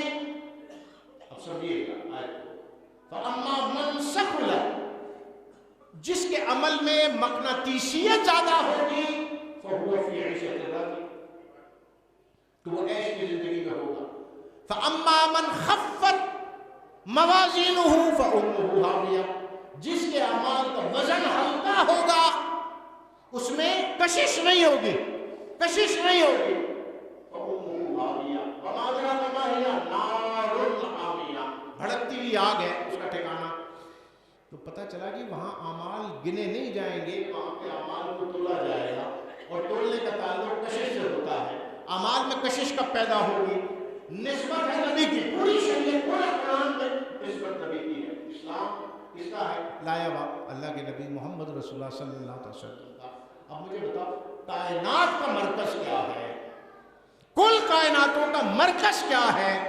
اس مرکز کو رب نے فرمایا نبی الامی. کہتے ہیں مرکز کو. خانہ کعبہ کو کہا کہ یہ کیا ہے؟ القرى. کے معنی سینٹر، مرکز ہے. مرکز کشش والا ہوتا ہے، جیسے کعبے میں کشش ہے. آپ دیکھیں ہر چیز جا کے وہاں طواف کر رہی ہے، ٹھیک ہے، ہر چیز کا مرکز اور کشش ہوتا ہے. رب نے مخلوق کا مرکز اگر بنایا تو ذات مصطفیٰ صلی اللہ علیہ وسلم. اب کشش عبادتوں میں کہاں سے لینی ہے بھائی؟ طریقہ تو بتا دیا. رکوع تو ہر ایک کر لیتا ہے، رکوع تو ہر ایک کر لیتا ہے، نماز روزہ سب کر لیتے ہیں، لیکن جس کا تعلق سرکار دو عالم نور صلی اللہ علیہ وسلم سے قلبی حبی اور عشقی ہے، اس کے عمل میں کشش پیدا ہوگی. کیونکہ کشش کہاں سے لینی ہے؟ ذات مصطفیٰ صلی اللہ علیہ وسلم. فرمایا نماز ایسے پڑھو جیسے مجھے پڑھتے دیکھو، جیسے مجھے. تو کیسے ظاہر کی بات تھی، ایسا تو نہیں ہو سکتا کہ صرف ظاہری طور پہ فرمایا، ظاہری بھی اس میں حکم ہے، لیکن اصل تو نماز کے بواطن کو حاصل کرو، عبادات کے بواطن کو حاصل کرو، اور وہ ہے قرب الہی، احساس تذلل. یہ دونوں چیزیں شان نبی کی عبادت میں موجود ہیں. تو فرمایا نبی مرکز، اعمال کو تولا جائے گا، گنا نہیں جائے گا. ہم توڑ رہے ہوتے ہیں 5 عمرے ہو گئے 6، ہم گن رہے ہوتے ہیں 5 عمرے ہو گئے 6 عمرے ہو گئے، 1 لاکھ روپے دے دیے اللہ کی بارگاہ میں، یہ دے دیے. اللہ دلوں میں اس کشش اور اخلاص کو دیکھ رہا ہوتا ہے. اخلاص کو آپ 1 روپیہ دیں لیکن دل میں اخلاص آپ کے دل میں ایسا ہو جو 1 لاکھ دینے والے کے دل میں نہیں ہوگا. آپ کا 1 روپیہ اللہ کو زیادہ پسند آئے گا دوسرے کے 1 لاکھ روپے سے. اب کہاں گئی تعداد؟ تو فرمایا اما من ثقلت موازینہ، جس کے اعمال میں کشش ہوگی، اور کشش ہے عشق مصطفیٰ محبت مصطفیٰ صلی اللہ علیہ وسلم. عمل میں کشش اگر پیدا کرنا ہے تو ذات مصطفیٰ سے قلبی حبی اور عشقی تعلق جب تک پیدا نہیں ہوگا، اعمال میں کشش پیدا نہیں ہوگی، ثقل پیدا نہیں ہوگا. فَأَمَّا مَنْ ثَقُلَتْ مَوَازِينُهُ، چاہتے ہو کہ اعمال میں بھاری پن پیدا ہو تو اس میں ذات مصطفیٰ کا عشق. دیکھو ہمارے اعمال گھی ہیں، گھی ہیں. میں آپ کو ایک چھوٹی سی مثال دیتا ہوں، کیونکہ اعمال والی رات ہے اور اعمال ہی ہمارے پیش ہونے ہیں. تو اعمال کی حقیقت بتاؤ. اعمال کی حقیقت یہ ہے کہ رب کائنات کے حبیب سرکار دو عالم نور مجسم صلی اللہ علیہ وسلم تعلق عمل کا وہ بتا. آپ ایک لہسن یا پیاز لے لیں، اس کو چھیلیں، اس کو کاٹیں، اور کاٹنے کے بعد اس کو گھی میں ڈال کے رکھ دیں. 1 ہفتہ گھی میں پڑے رہے، نہ پیاز کی بدبو جائے گی نہ لہسن کی بو جائے گی. ایسا ہی ہوگا. لہسن کاٹیں، اس کو گھی میں یا تیل میں ڈبو کے رکھتے ہیں. 1 ہفتے کے بعد جب نکال کے کھائیں اس کی بو آ رہی ہوگی، لہسن کی بھی بو باقی ہوگی، اور اگر پیاز ڈالیں تو پیاز کی بھی باقی ہوگی. ایسے ہی ہوگا. اب ایسا کریں، گھنٹوں 5-5 گھنٹے جو آپ نے لہسن گھی یا تیل میں ڈال کے رکھا تھا اور اس کی بو نہیں گئی تھی، اسی فرائنگ پین کو یا پتیلی کو اٹھا کر یا برتن کو اٹھا کر چولہے پہ رکھ دیں اور نیچے ہلکی سی آنچ جلا دیں، ہلکی سی اس کو تپش اور گرمائش دیں. 5 دن میں جو بو نہیں گئی تھی، چند لمحوں کی آگ کے نیچے لگائی تھی، اس سے ساری بدبو خوشبو میں بدل جائے گی. پھر پیاز کتنے کی جو خوشبو آتی ہے وہ آنے لگی، پھر لہسن کا جو بغار دے رہتا ہے اس کی خوشبو آنے لگی. ہمارے اعمال گھی کی طرح ہیں. ہمارے جو اعمال یہ گھی، اور ہمارا نفس جو ہے، نفس امارہ، ہمارا نفس امارہ گناہ جو کراتا ہے، یہ کیا ہے؟ اس لہسن کی مانند، اس لہسن کی مانند۔ ہزاروں نمازیں پڑھنے کے بعد بھی نفس کی بدبو نہیں جاتی، ہزاروں حج عمرے صدقہ خیرات کرنے کے بعد بھی قلب کی اصلاح نہیں ہوتی۔ ساری زندگی اعمال کے گھی میں نفس کو ڈال کے رکھا، لیکن پھر بھی نہ نمازیں برابر ہوئی، نہ عبادتیں اور نہ دعائیں قبولیت کے معیار پر پہنچی۔ اب کریں گے کہ 20 سال آپ نے نمازیں پڑھی، اعمال کے گھی میں نفس کو ڈال کے رکھا، کردار کو ڈال کے رکھا، اب اس کے نیچے عشق مصطفیٰ کی آگ جلاتے ہیں۔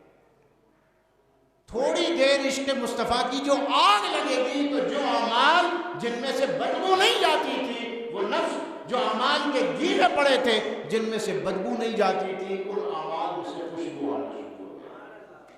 وہ اعمال مہک جائیں گے، وہ کردار مہک جائے گا، وہ اخلاق مہک جائے گا، وہ بدبو جو نہ جاتی تھی عشق مصطفیٰ کی ذرا سی آنچ نے اب نمازوں میں لذت کو پیدا کر دیا، اب روزوں میں، عبادتوں میں، ریاضتوں میں، کردار میں، اخلاق میں، اطوار میں، معاملات میں سدھار پیدا ہونا شروع ہو گیا۔ ہزاروں نمازیں پڑھ کر بھی سود نہیں چھوٹتا تھا، لیکن جیسے ہی عشق مصطفیٰ کی آنچ نماز کو لگائی تو نماز اپنی اصل شکل و صورت میں اس کے فائدے پہنچانا شروع کر دی۔ تو کہاں سے آتی ہے؟ بتا یہ رہا تھا، کشش آتی ہے ذات مصطفیٰ سے جب تک قلبی خوبی اور عشقی تعلق نہ ہو، اس وقت تک ذکر جو ہے وہ کام نہیں آتا۔ یعنی ذکر جب تک فکر مصطفیٰ سے خالی ہے، تو ذکر کام نہیں آئے گا۔ وہ ذکر بے جان جسم ہے جس میں روح نبی کے عشق اور محبت کی نہ ہو، وہ بھی تو بے جان جسم ہے۔ تو رب کائنات یہاں اعمال کی بات فرما رہا ہے کہ آج کی رات اعمال کو لکھا جا رہا ہے۔ اب صبح ہونے سے پہلے رب نے فرمایا، اللہ کے حبیب نے، صبح تک یہ ندا آتی ہے، طلوع فجر تک اللہ تعالیٰ کوئی 10 منٹ کھڑا ہوا، کوئی 1 گھنٹہ کھڑا ہوا، کوئی 2 گھنٹے عبادت کر لے، جس کا نہیں چاہے ساری رات عبادت کر لے، سجدہ ریز رہے۔ حضرت عائشہ صدیقہ رضی اللہ تعالیٰ عنہ ارشاد فرماتی ہے، اللہ کے نبی جب بقی شریف سے واپس تشریف لائے حجرہ انور میں، تو آپ اللہ کی عبادت کے لیے کھڑے ہو گئے اور آپ نے طویل سجدہ اور قیام فرمایا، حتیٰ کہ آپ کے قدمین شریفین متورم ہو گئے، ان پر ورم آ گیا، اور رب کائنات نے ایک وقت ان آیات کو نازل فرمایا، محبوب یہ قرآن ہم نے آپ پر اس وجہ سے نازل تو نہ کیا تھا کہ آپ مشقت میں پڑ جاتے، محبوب عبادت چھوڑیں، میرے محبوب کچھ دیر رات کو آرام بھی فرما لیا کریں۔ تو امت کے لیے نبی نے دعائیں فرمائی، تو فرمایا آج کی رات جو ہے وہ اعمال کے حساب کتاب کی رات، دفتر تیار ہو رہے، رزق کے لیے دفتر تیار ہو رہے، اعمال کے لیے دفتر تیار ہو رہے، زندگی اور موت کے فیصلے ہو رہے۔ تو فرمایا کہ جب تک اعمال میں وزن نہیں ہوگا، یہ نہیں کہ رات ہم نے کتنی نفل پڑھ لی، ایک سجدہ جسے تو گرا سمجھتا ہے 1000 سجدوں سے دیتا ہے آدمی کو نجات۔ کوشش کرے اس رات کو کوئی ایک سجدہ، کوئی ایک پکار دل سے ایسی نکلے جس کو اقبال نے کہا، جو دل سے نکلتی ہے اثر رکھتی ہے، پر نہیں طاقت پرواز مگر رکھتی ہے، خاک سے اٹھتی ہے گردوں پہ سفر رکھتی ہے، خود سے الاصل ہے رفعت پہ نظر رکھتی ہے۔ ایک پکار دل سے آج ایسی نکلے جو واقعتاً رب کی رحمت کو جھنجھوڑ دے اور اللہ کی رحمتوں کی برسات ہم پر شروع ہو جائے، اس کی مغفرتوں کی برسات ہم پر شروع ہو جائے۔ آپ ایسا ایک سجدہ کر لیں جو ساری رات کی عبادت پر بھاری ہو، تو وہ سجدہ در حقیقت کیا ہوگا؟ من ثقلت، وہ کشش والا سجدہ ہوگا، وہ جذب والا سجدہ ہوگا، وہ پکار رب کی ایسی ہوگی۔ احساس گناہ جب تک پیدا نہ ہو نیکی کام نہیں آتی، جب تک گناہ کی خواہش دل سے نہ نکل جائے اس وقت تک نیکیاں اپنا اثر نہیں دکھاتی۔ اللہ کے نبی کے سامنے، صحابہ کرام کے سامنے ایک شخص آیا، خانہ کعبہ کے پردے کو پکڑ کے زاروں قطار روتا رہا، اللہ سے مغفرت کی دعائیں مانگتا رہا۔ صحابہ کرام نے اس کو گڑ گڑا کے جب دیکھا کہ اتنا گڑ گڑا کے وہ دعائیں کر رہا ہے، اللہ سے مغفرت طلب کر رہا ہے، اور خانہ کعبہ کے پردے کو پکڑ کے صحابہ کرام نے اللہ کے نبی سے یہ دریافت فرمایا، یا رسول اللہ، اللہ کیا اس کو بخش نہ دے گا؟ اللہ کے نبی جو دلوں کا حال جانتے ہیں، یہ امتی کے دل میں گزرنے والے خیال سے بھی واقف ہیں، ہمارے ظاہر سے بھی واقف ہیں، ہمارے باطن سے بھی واقف ہیں، ہماری نیتوں سے بھی واقف ہیں۔ اللہ کے نبی نے یہی فرمایا نا، صحابہ صفوں کو سیدھا رکھو، نہ تمہارا رکوع اور سجود مجھ پر مخفی ہے، نہ تمہارا خشوع اور خضوع مجھ پر مخفی ہے۔ خشوع اور خضوع کا تعلق دل سے ہوتا ہے، خشوع اور خضوع کا تعلق نیت سے ہوتا ہے، رکوع اور سجود کا تعلق ظاہر سے ہوتا ہے۔ اللہ کے نبی نے فرمایا، فرمایا صحابہ اللہ اس کو کبھی نہیں بخشے گا۔ رسول اللہ حتیم میں ہے، غلاف بابا پکڑ کے رو رہا ہے، اللہ اس کو معاف نہیں فرمائے گا۔ فرمایا جب تک اس کے دل میں گناہ کی خواہش باقی ہے اللہ اس کی توبہ قبول نہیں کرے گا۔ تو توبہ کریں آج کی رات۔ فرمایا مشرک کو نہیں بخشا جائے گا، کینہ پرور کو نہیں بخشا جائے گا، زانی کو نہیں بخشا جائے گا، عادی شرابی کو نہیں بخشا جائے گا، اور جو قطع رحمی کرے اس کو نہیں بخشا جائے گا، جو بھائی سے منہ موڑ کے چلتے، جو رشتوں کو ختم کرنے والا، اس کو آج کی رات نہیں بخشا جائے۔ فرمایا محروم رہتے ہیں اللہ یہ کہ سچے دل سے توبۃ النصوح یہ نہ کر لیں۔ یہ ہے توبۃ النصوح، جس کی یہ تین رکھ میں نے تمہید باندھی کہ جب تک دل میں گناہ سے نفرت نہ ہو اور آئندہ نہ کرنے کا سچا پکا عہد نہ ہو اللہ توبہ قبول نہیں فرماتا۔ نہیں فرما، یہ نہیں کہ میں زیادتی کرتا رہوں اور کہوں کہ اب تک جو نہیں ہے وہ معاف کر دیں، کل کل دیکھیں گے، موڈ خراب ہو گیا تو یا اللہ پھر ہو جائے گا مجھ سے۔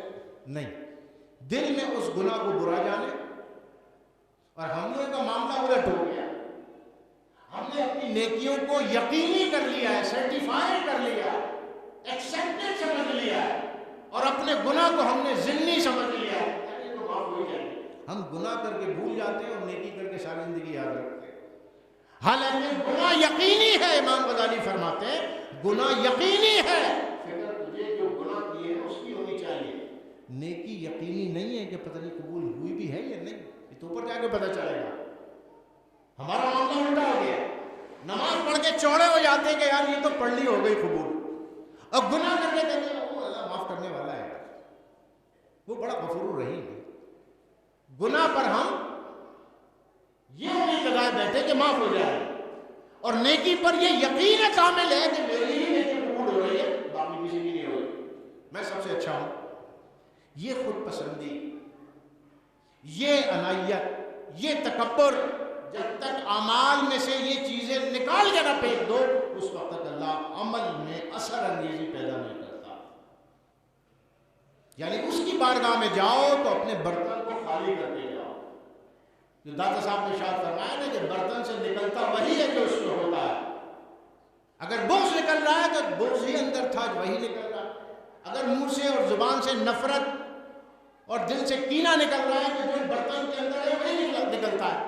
تو فرمایا اللہ کی بارگاہ میں دلوں کو صاف کرو۔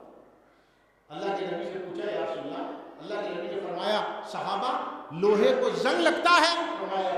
فرمایا دلوں کو بھی زنگ لگتا ہے۔ لوہے کا زنگ صاف کرنے کے طریقے ہیں، لیکن دلوں کا زنگ صاف کرنے کا طریقہ استغفار ہے۔ اللہ کی بارگاہ میں سچے دل سے استغفار کی جائے اور بار بار اپنے جرم کو یاد کیا جائے۔ نیکی کر کے بھول جاؤ لیکن گناہ کر کے نہ بھولو۔ یہ اولیاء کا طریقہ ہے کہ اپنی خطا کو، ابھی میں نے آپ کو سنایا کہ آدم علیہ السلام اپنی خطا کو یاد کریں گے، موسیٰ اپنی خطا کو یاد کریں گے، یونس اپنی خطا کو یاد کریں گے، اپنی دین کی تبلیغ کو اور اپنے نبی ہونے پر جو ان کو مقام ملا اس کی بات نہیں کریں گے، بلکہ اپنی خطاؤں کو اللہ کی بارگاہ میں یاد کریں گے کہ آج تو ہمارے سامنے ہماری خطا نظر آ رہی ہے۔ نفس ہم کو الٹا کر کے دکھاتا ہے، جیسے دماغ ہے، آنکھ جو دیکھتی ہے دماغ پیچھے الٹی تصویر بنتی ہے، یہ ایسے جاتی ہے، اور پھر ہمارا سینس اس کو سیدھا کر کے ہمیں بتا رہا ہے، لیکن تصویر کا عکس الٹا پڑتا ہے، پتلی پر تصویر کا عکس الٹا پڑتا ہے۔ اب یہ اصول ہے روشنی کا، یہ میرا موضوع نہیں ہوتا، اس پہ میں طویل گفتگو کرتا، لیکن یہ میرا موضوع نہیں ہے۔ تو یہ الٹی تصویر پڑتی ہے، نفس ہمیں یہی الٹا کر کے دکھاتا ہے۔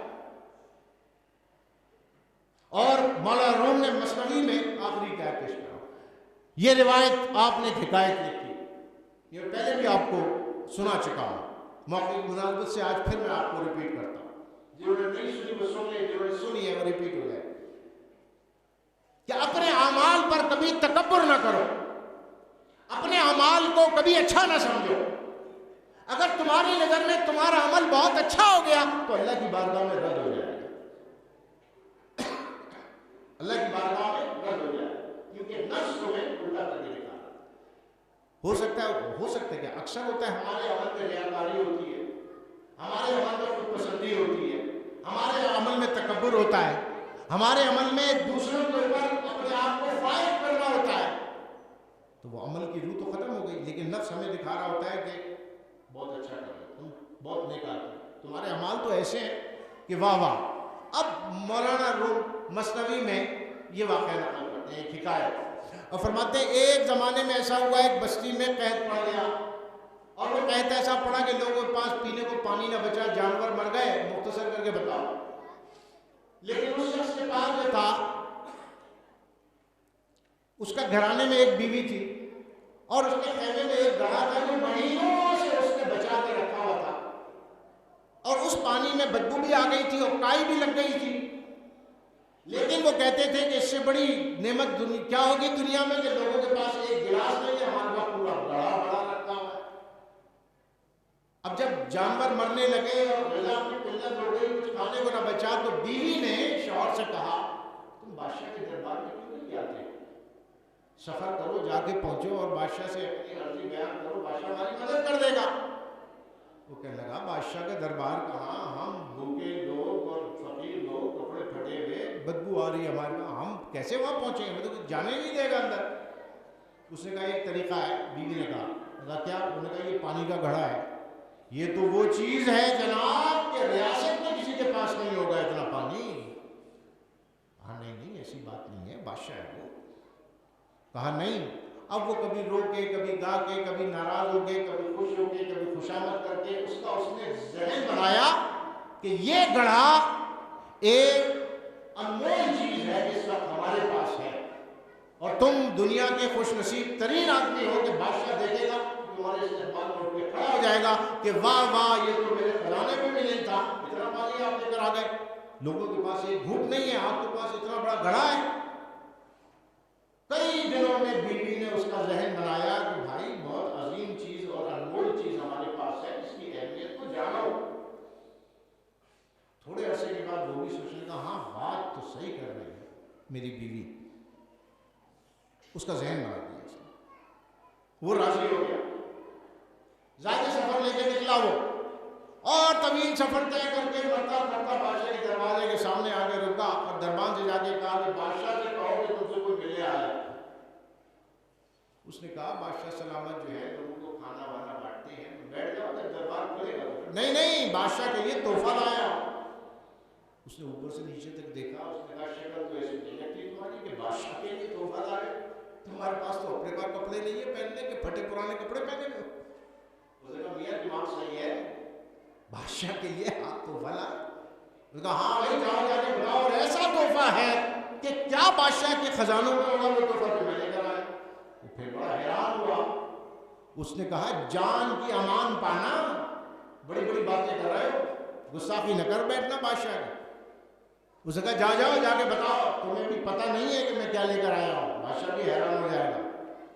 اچھا بھائی وہ گیا، جا کے بادشاہ کو بتایا، وزیر نے پوچھا کون بتایا؟ حضور ایسے ایسے ایک شخص آیا، کپڑے کا بلا ہوا ہے اس کے کچھ، اور کہہ رہا ہے ایسا انمول تحفہ ہے کہ بادشاہ کے خزانے میں بھی نہ ہوگا۔ بادشاہ کو بتایا، بادشاہ بڑا حیران ہوا، اپنے مشیروں سے پوچھا، خزانچی سے پوچھا کہ ہمارے خزانے میں کس چیز کی کمی ہے؟ اس نے بادشاہ سلامت کوئی کمی نہیں ہے، ہیرے جواہرات، سونا چاندی، کنیزیں، مال غلہ، سب کچھ آپ کے خزانے میں۔ بڑی مشاورت کے بعد سب حیران ہو گئے، انہوں نے کہا بھائی بلانا پڑے گا اس آدمی کو جو دعویٰ کر رہا ہے۔ بلایا بھائی، اب جب سب بلایا تو سارے لوگوں کی نظریں دربار میں جو ہے اس شخص کی طرف، بادشاہ بھی حیرت سے دیکھے اس کی حالت دیکھے، لوگوں میں کانا پھوسی شروع ہو گئی، دیکھنے میں تو فقیر لگتا ہے، یہ تو پھٹے پرانے کپڑے پہنا۔ خیر جی بادشاہ سلامت کے سامنے پیش ہوا، اور اس نے پہلے اپنی رودات سنائی، بادشاہ سلامت مر گئے، کھپ گئے، جانور مر گئے، ہم مر گئے، اللہ ختم ہو گیا، پانی بارش رک گئی، یہ ہو گیا، لیکن میں آپ کے لیے ایسا تحفہ لایا ہوں، بادشاہ سلامت کی مدد کرے، یہ تحفہ میری طرف سے، ایسا تحفہ آپ کے خزانوں میں بھی نہیں ہوگا۔ وزیر نے کہا حد ادب، بادشاہ سے بات کر رہے ہو، کیا بات ہے بادشاہ سے کہہ رہے ہو کہ آپ کے خزانے میں نہیں ہوگا؟ بادشاہ نے کہا ٹھہر جاؤ، آپ قریب بلایا، اسے کبھی دکھاؤ کیا ہے۔ اب وزیر وہ بھی سارے قریب ہو گئے، مشیر وہ بھی جھک کے دیکھنے لگے۔ جیسے کپڑا ہٹایا تو بدبو کا بھٹکا نکلا، کائی لگا ہوا گندا پانی تھا، کئی مہینوں سے جمع کیا ہوا، جو مٹکے میں بدبودار ہو گیا تھا، کائی لگ گئی تھی، اس کو محمد کا کپڑا شاپڑا چڑھا بڑھا کے لے کر آ گیا تھا وہ۔ اب جیسے ہی دیکھا تو بادشاہ سلامت کی آنکھوں میں بھی غصہ آیا، اور خزانچی اور وزیر وہ بھی زہر آلودہ آنکھوں سے اس کو، اور قہر آلودہ آنکھوں سے اس کو دیکھنے لگے کہ کتنا گستاخ آدمی ہے کہ اس سے کہا تھا کہ اپنی جان کی حفاظت کرنا، بادشاہ کے سامنے بدتمیزی کر بیٹھا، گندا پانی لا کے بادشاہ کو کہہ رہا آپ کے خزانے میں نہیں ہے۔ سب بڑے حیران ہوئے، بادشاہ نے روک دیا، آگے بڑے وزیر سے گردن مارو، جیل میں ڈالو۔ بادشاہ نے روک، بادشاہ نے کہا واقعی تو بڑا اچھا تحفہ لائے ہو بھائی، بادشاہ بڑا رحم دل تھا، بادشاہ کا بڑا اچھا تحفہ لائے، شاباش، واقعی بہت اچھا تحفہ۔ اب اس نے کہا دیکھا میری بیوی صحیح کہہ رہی تھی، میں ہی بیوقوف تھا جو بات نہیں مان رہا تھا، یہ تو کام مجھے کئی مہینے پہلے آگے کر لینا چاہیے تھا۔ اب اپنی بیوی کی اس کے دماغ میں عزت اور نظر بڑھ گئی کہ واہ یہاں میری بیوی نے مجھے کنونس کیا ہے۔ بادشاہ نے اس کو غلہ دیا، ریوڑ دیے، کچھ لوگوں کا اس کے جو قصبہ ہے وہاں تک جاؤ اور وہاں پہ جو لوگ بھوکے ہیں سب کو ان کو بھی دو غلہ اس کو، اور اس کا بھائی کئی مٹھ اس کو تحفے میں دیے، غلہ لادا۔ اور جب لے جانے والا لے جانے لگا تو بادشاہ نے بلا کے کان میں کہا کہ اس کو دریائے دجلہ کے راستے لے کے جانا، یہ تو صحراؤں سے ہوتا ہوا آ رہا ہے نا، خشکی کے راستے سے ہوتا، اس کو دریائے دجلہ کے جانا۔ اب جب اس کو دریائے دجلہ کے سامنے جا کے کھڑا کیا اور سامان لوڈ ہو رہا تھا تو اس نے جو دیکھا دریائے دجلہ بہہ رہا ہے بادشاہ کی بادشاہت میں، تو جناب خاک اٹھا کے اپنے سر پہ ڈالا اور چیخ چیخ کے رونے لگا۔ لوگوں نے کہا بھیا اب رونے کی کیا بات ہے، یہ رونا تو وہاں بنتا تھا بادشاہ کے دربار میں جہاں تو سینہ چوڑا کر کے کھڑا تھا اپنے گندے پانی کو لے کر، اب کیوں روتا ہے؟ اس نے کہا ایک بار بادشاہ کے پاس ہو جائے، ایک بار دوڑ کے گیا، لے گیا بادشاہ صاحب کا آپ سے ملنا چاہ رہا ہے، پھر آ گیا دوڑ کے، اس نے کہا بادشاہ سلامت مجھے معاف کرتا، میں نہیں جانتا تھا جس بادشاہ کی بادشاہت میں دریا بہ رہے ہیں اس کی بارگاہ میں ایک گندے پانی کا گھڑا لے کر آ گیا، اور اس پر یہ جتا رہا ہوں کہ تیرے خزانے میں ایسے نہیں ہوگا۔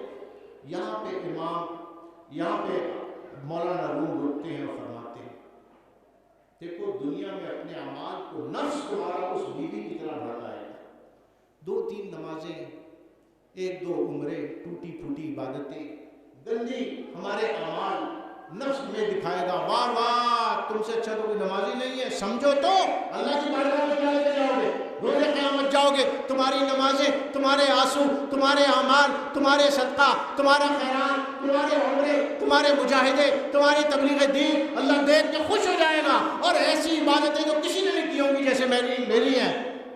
آپ فرماتے ہیں نفس کے دھوکے میں نہ آنا، وہاں پہ جاؤ گے، اور جب جا کے اولیاء کی، وہاں پہ جا کے انبیاء کی، اور پھر سرکار مدینہ نور مجسم صلی اللہ علیہ وسلم کا مقام جب دیکھو گے تو اس وقت تم نادم ہوں گے کہ میرے نفس نے ساری زندگی مجھے دھوکے میں رکھا، میری گندی عبادتوں کو اچھا کر کے دکھایا۔ آج جب یہاں پہنچا ہوں بادشاہ کے پاس تو بادشاہ کی بادشاہی میں تو امام الانبیاء کی عبادتیں ہیں، بادشاہ کی بادشاہی میں حضرت آدم صفی اللہ کی عبادتیں ہیں، ابراہیم خلیل اللہ کی عبادتیں ہیں، حضرت عیسیٰ روح اللہ کی عبادتیں ہیں، موسیٰ کلیم اللہ کی عبادتیں ہیں۔